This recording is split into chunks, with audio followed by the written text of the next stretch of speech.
Beer പഴംപൊരി. പേര് കേട്ട് ആരും അയ്യേ പറയണ്ട കേട്ടോ. കാരണം ഇതിന് ബിയറിൻ്റെ മണമോ ചൊവയോ അങ്ങനെ ഒന്നുമില്ല. സാധാരണ കടയിൽ നിന്ന് നമ്മൾ വാങ്ങുന്ന പഴംപൊരിയേക്കാൾ ഒരു കുറച്ച് ടേസ്റ്റ് കൂടുതലുണ്ടെങ്കിലേ ഉള്ളൂ കേട്ടോ. ആദ്യം 1 കപ്പ് മൈദ, ആവശ്യത്തിന് ഉപ്പ്, 1 സ്പൂൺ പഞ്ചസാര. ഇതിലേക്ക് നമ്മളുടെ മെയിൻ ഐറ്റം ബിയർ കുപ്പി പൊട്ടിച്ചൊഴിച്ചു കൊടുക്കാം. കുറച്ച് ലൂസായിട്ടുള്ള കൺസിസ്റ്റൻസിയാണ് വേണ്ടത് കേട്ടോ. അതുകൊണ്ട് കുറച്ചധികം ബിയർ വേണ്ടി വരും. ഇനി പഴമെടുത്ത് നെടുകെ മുറിച്ച് തൊലിയൊക്കെ മാറ്റി വയ്ക്കാം. പിന്നീട് പഴമെല്ലാം ഒന്ന് മൈദയിൽ കുഴച്ചൊന്ന് എടുക്കാം. നമ്മളുടെ ബിയറിന്റെ ബാറ്റർ പഴത്തിലേക്ക് ഒട്ടിപ്പിടിക്കാനായിട്ട് വേണ്ടിയിട്ടാണ് കേട്ടോ ഇങ്ങനെ ചെയ്ത് വെക്കുന്നത്. ഇനി അടുപ്പിൽ ഉരുളി വെച്ചു, ഓയിൽ ഒഴിച്ചു, നന്നായിട്ട് ചൂടാവട്ടെ.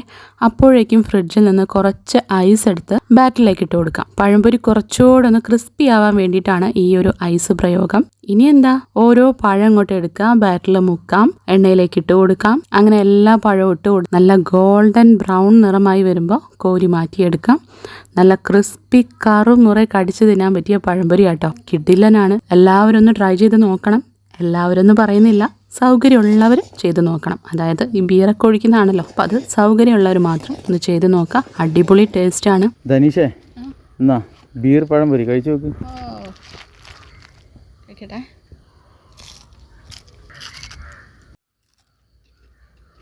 കിക്കായ ധനീഷേ? ചെറിയൊരു കിക്കുണ്ടോ?